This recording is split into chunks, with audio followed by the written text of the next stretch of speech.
محترم ناظرین، استقبال ہے آپ کا ہمارے یوٹیوب چینل الخلیل پر۔ جی ہاں ناظرین، عید الاضحیٰ اور قربانی کے سلسلے میں جمعیت علماء ہند کے صدر حضرت مولانا سید ارشد مدنی صاحب دامت برکاتہم نے مختصر اور بہت ہی جامع ہدایات جاری کی ہیں، جسے میں آپ حضرات کے سامنے پیش کرنے کی سعادت حاصل کر رہا ہوں۔ آپ حضرات بغور سماعت فرمائیں۔ جمعیت علماء ہند کے صدر حضرت مولانا سید ارشد مدنی صاحب دامت برکاتہم فرماتے ہیں، دن بدن کرونا وائرس کے بڑھنے سے مسجدوں یا گھروں میں وزارت صحت کی طرف سے دی گئی گائیڈ لائن کو سامنے رکھتے ہوئے عید الاضحیٰ کی نماز ادا کرے۔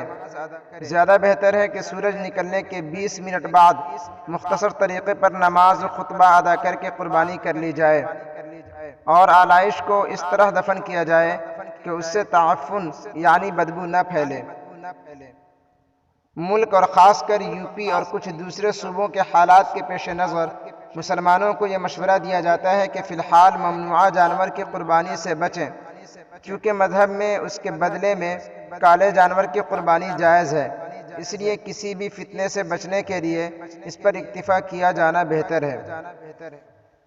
اگر کسی جگہ شرپسند عناصر کالے جانور کی قربانی کرنے سے بھی روکتے ہیں تو کچھ سمجھدار اور بااثر لوگوں کے ذریعہ ایڈمنسٹریشن یعنی انتظامیہ کو اعتماد میں لے کر قربانی کی جائے۔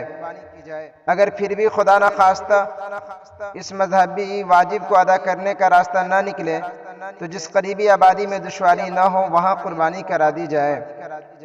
لیکن جس جگہ قربانی ہوتے آئی ہے اور فی الحال دشواری ہے تو وہاں کم از کم بکرے کی قربانی ضرور کی جائے اور انتظامیہ کے دفتر میں اندراج بھی کرا دیا جائے تاکہ مستقبل میں کوئی دشواری نہ ہو۔ نوٹ: اس بیماری سے حفاظت کے لیے مسلمانوں کو اللہ تعالیٰ سے دعا کرنی چاہیے اور توبہ و استغفار کا اہتمام بھی ضرور کرنا چاہیے۔ ارشد مدنی، صدر جمعیت علماء ہند۔ ناظرین کرام، امید ہے کہ میری یہ ویڈیو آپ کو پسند آئی ہوگی، اس لیے اسے زیادہ سے زیادہ شیئر کریں تاکہ عید الاضحیٰ سے پہلے تمام مسلمانان ہند تک یہ پیغام پہنچ جائے۔ اور جن لوگوں نے میرے چینل کو سبسکرائب نہیں کیا ہے ان سے میری درخواست ہے کہ چینل کو سبسکرائب کر لیں اور بیل آئیکن کو پریس کر کے آل پر کلک کر دیں۔ شکریہ، والسلام۔